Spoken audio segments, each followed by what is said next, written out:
Hey folks, MasakoX here, and welcome back. Shenron, formerly the Eternal Dragon, continues to adjust to his now mortal form, as you may all be aware, whilst also journeying now to Namek with the likes of Gohan, Bulma, and Krillin.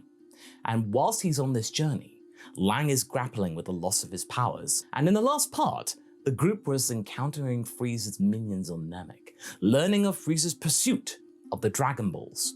Thanks, Vegeta. They narrowly escape a confrontation and are able to take refuge, with Gohan being able to save the young Namekian Dende from certain doom. But Dende leads them as a reward to Guru, the Namekian Elder, who is able to unlock all of their hidden potential, including Lang's. The prince does confront them both, and despite his increased power thanks to his Zenkai, he is unable to get anywhere against Nail and Lang as support. And after an intense battle, with Nail outmatching Vegeta clearly and ultimately sparing his life, he is able to try and get the prince to join sides. And Guru, sensing Vegeta's internal conflict and lack of direction, is able to try and offer some guidance. And then something does come to help them, in the sense that the Ginyu force are arriving, and reluctantly, this is what gets Vegeta to agree, and then Guru, as a treat, unlocks his potential, giving him his immense power without having to be in the Takpa tank, and despite the initial doubts, he is able to fully commit. He has actually had some faith thrown his way, and he's a prince, he does have a sense of honor, so either way, he is now empowered. That's what matters to him at the most. He is strong, he is powerful, he can do this, he feels great. He is going to make a significant shift in the dynamic of the Frieza Force, and he can't wait to take it out on Captain Ginyu. So now we are ready, folks, to resume with anticipation for the ensuing battle and how the group's newfound alliance and strengths will fare against these new powerful enemies. Get the Ginyus? Maybe get Frieza? Maybe. Zarbon and Dodori were no pushovers, men. These fools are clearly dangerous if left unchecked. I mean, not toward I, of course, but I will not stand idle and let them run amok and ruining my plans any longer. They have had their fun, and it's up to you to make that painfully clear. Understood. At once, Lord Frieza, barked out the likes of Captain Ginyu and his men, and they set off in hot pursuit to search for the remaining Dragon Balls. Or the fools that had angered their leader at the very least, whichever came first. As for those 3 missing balls, the likes of Gohan, Bulma, and Krillin were counting their oh-so-lucky stars that Vegeta had been dealt with, but they then felt that surge in power from Guru's tower from a very considerable distance. Judging what they had happened there, they pretty much assumed what happened next. No, was Nail not strong enough to stop him? Bulma was understandably a little nervous of Nail falling to the likes of Vegeta, but at least with them under cover and the Dragon Balls kept out of sight, they managed to get some time to be able to do that. There would be no reason as to why the prince would suddenly discover them, because they obviously didn't know he could sense energy and he didn't have a scouter. Nail and Shenron had been long enough for them to be able to get into some sort of safety, for now.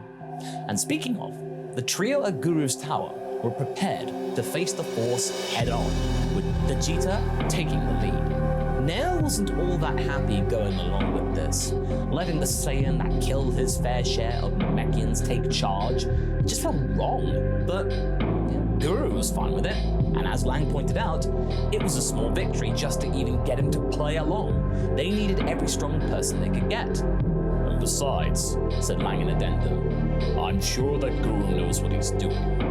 He wouldn't blindly give someone like that their full potential for no good reason. Nail had to admit, Guru was a damp hand at reading people. He'd be making these mistakes. Yeah, I guess you're right. Sure enough, the trio were able to locate the energies of the quintet and head them off at the pass. It was very foolish, but it did ensure that their friends wouldn't run foul of them. The Ginyus, unaware of their ability to be able to sense energy without scouters, wasted no time in mocking their stupidity. Not only are these fools unfortunate to run into the likes of us, the Ginyu Force, but they were too stupid to turn tail and run at the first sight. Isn't that silly? Yeah, Captain, barked Jace. Incredible dullards they are. Ginyu was so amused that he was prepared to offer them his Mercy. Tell you what, peons. As entertaining I'm sure your death will be for me, especially yours, Vegeta, I am a busy man. You'll have to make do with my crew ending your lives instead of I. Sound like a plan, my fellows? His men nodded in unison and hollered. Excellent. No rush, by the way. I am quite capable of looking for some orange balls by myself. Now, have fun, you all. And with that, Ginyu just left the scene. His men, they thought they were just walking into an easy win. Jace, the second in command, took great relish in assuming that they would be the stronger, and then called upon the small green jerk named Guldo to start off proceedings with some temporal hijinks. And by the way, folks, just so you know, he is working on that. And that is something that Vegeta had warned Nail and Lang about prior to their meeting. With that information in mind, Lang was quiet. He didn't speak throughout this whole interaction. Stopping time, Well, he understood how time worked, Shenlang. Or should I say, Shenron. Sure, he may not have his eternal dragon powers on tap right now, but he still understood the concept of time. That was still in his arsenal.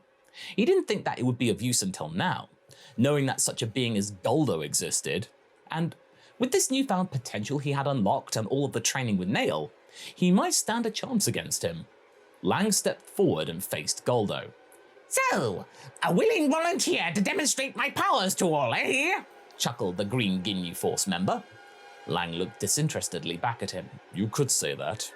I know you can stop time, by the way.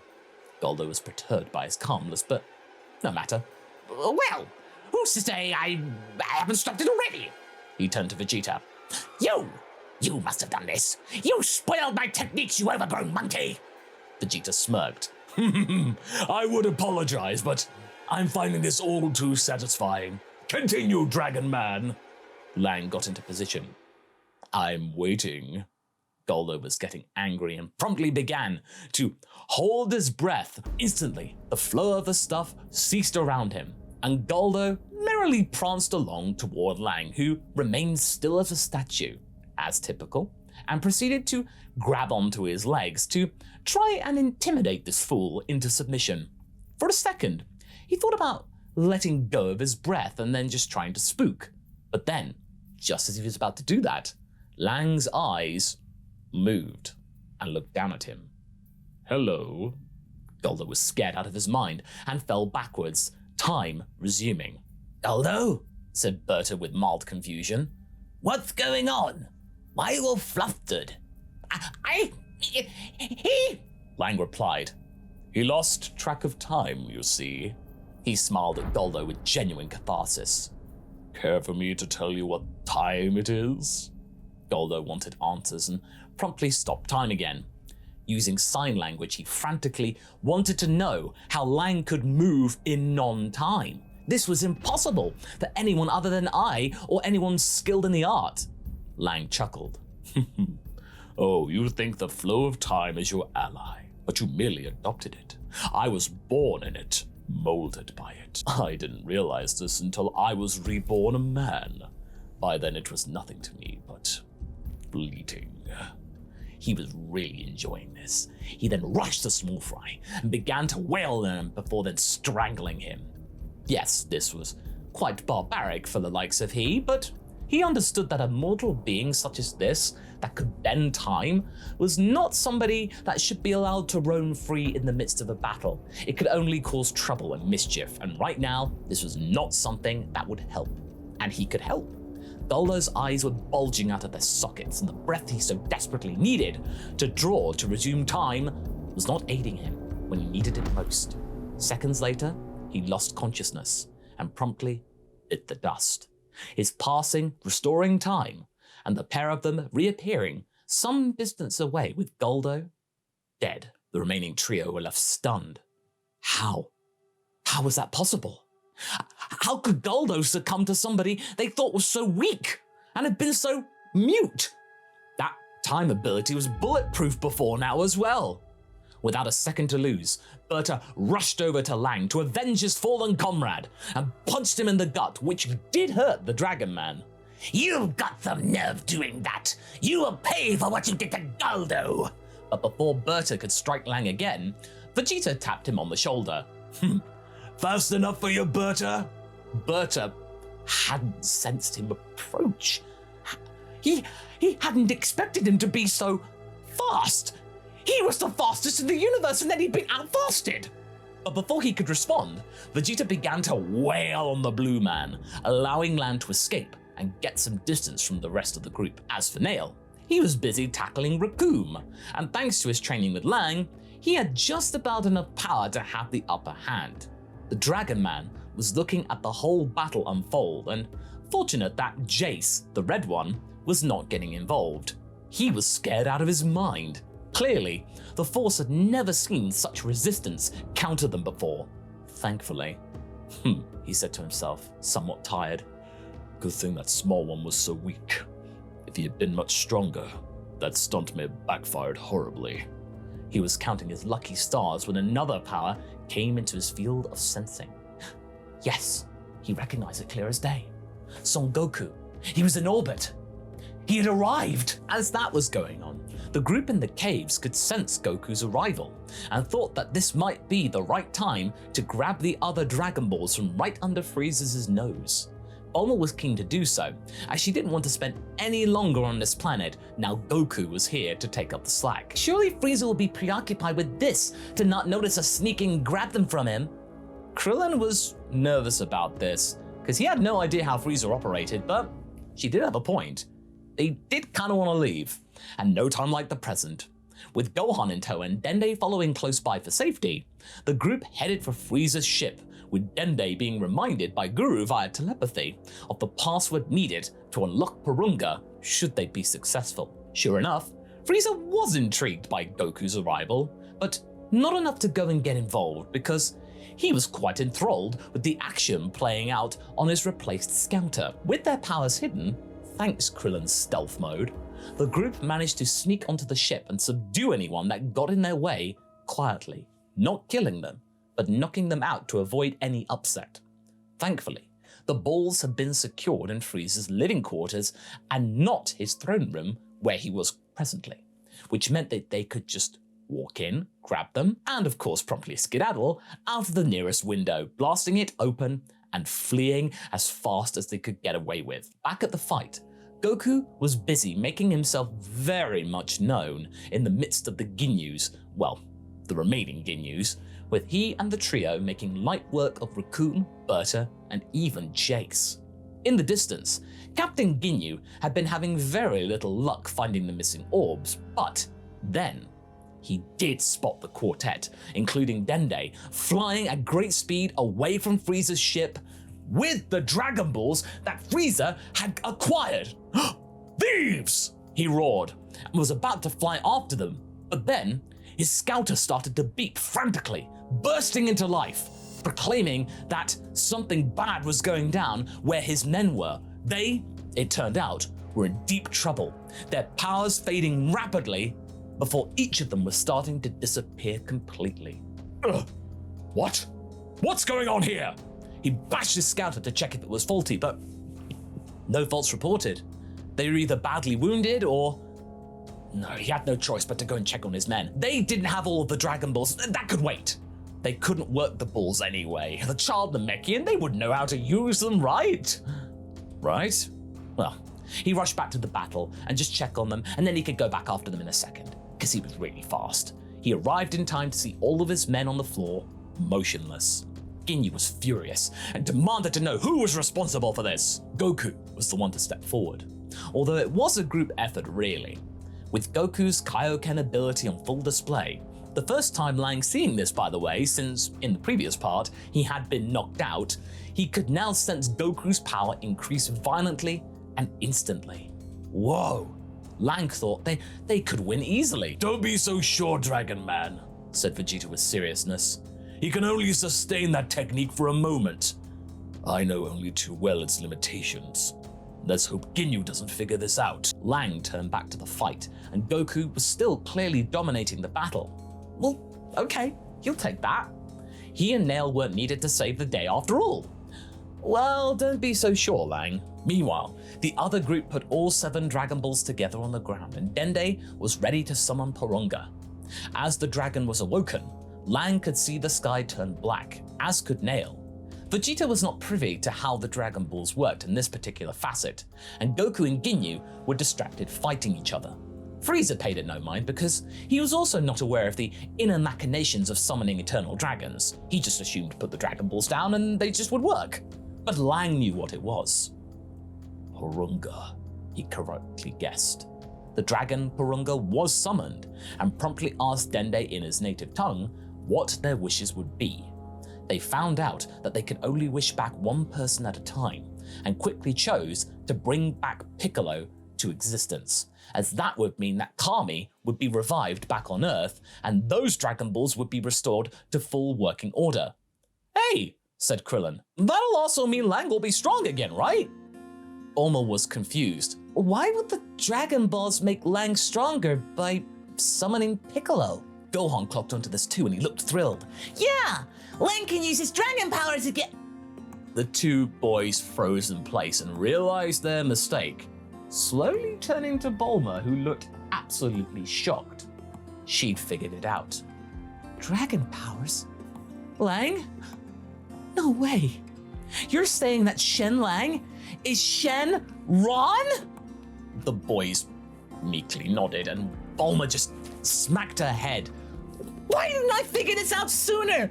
The name was staring me in the face. How could I not see that? She was kicking herself right now, lamenting a blindness to the nomenclature that was so obvious. Krillin had figured it out before her. Dende, to avoid any awkward tension, made the wish and Porunga promptly obliged. On Earth, both Piccolo and Kami had regained consciousness and were immediately back up to full strength and cognizance. Mr. Popo was ecstatic to see his master alive once more. Mr. Popo, where exactly is Shenron? On Namek, Master. It turns out that his human form endured once you and Piccolo were slain. It's a miracle. Kami closed his eyes and smiled. No, Mr. Popo. That was by design. I'm glad that I was right. Now, gather the Dragon Balls, my friend. We must be ready to use them. But Master, with Shenron presently on Namek, will they work as intended? We cannot waste time speculating. We are needed. We must do our part. With that, the genie began his search, which obviously wouldn't take long. Meanwhile, Goku and Ginyu had been duking it out, and the latter was very much struggling to keep it together. He was being bested. He'd lost his men. The last time that happened, he smiled devilishly. Well, Mr. Son Goku, you have proven to be a very impressive adversary. I might even understand your need to brutally eviscerate my men, but I'm afraid that your time undermining me is at an end. He then punched a hole in his own chest and threw everybody off guard before shouting those immortal words, "Change now!" and promptly took control of Goku's body. But whilst Ginyu was getting used to this body, another body was metamorphosing itself, and energy overtook the scene, even catching Frieza's attention. Shenlang felt a huge wave of energy cascade over him, an energy that had deserted him not that long ago, but had returned. "Welcome home," he said to himself with great calmness. He could feel his horns growing from his skull again. No pain though, only a tingling sensation. Felt so good. Then, the rush of power exploded from his very soul. He roared with a bellow and an echo. When the dust settled, Lang looked stronger and buffer than ever. His usually skinnier frame had filled out slightly, his irises glowing redder than ever. This had turned out to be very advantageous. Not only had his eternal dragon powers returned to him, but the potential he had unlocked in his fully human form, mixed with training with Nail, had unearthed a remarkable concoction of strength that not even he was aware could be wielded. He knew now he could make a difference. He had grown stronger than anyone here. Ginyu Goku looked on with confusion. What? What are you? Shenron looked at the pale imitation of his dear friend, and the voice echoed thus. I am the eternal dragon, Shenron. And that's where we're going to be leaving things for right now.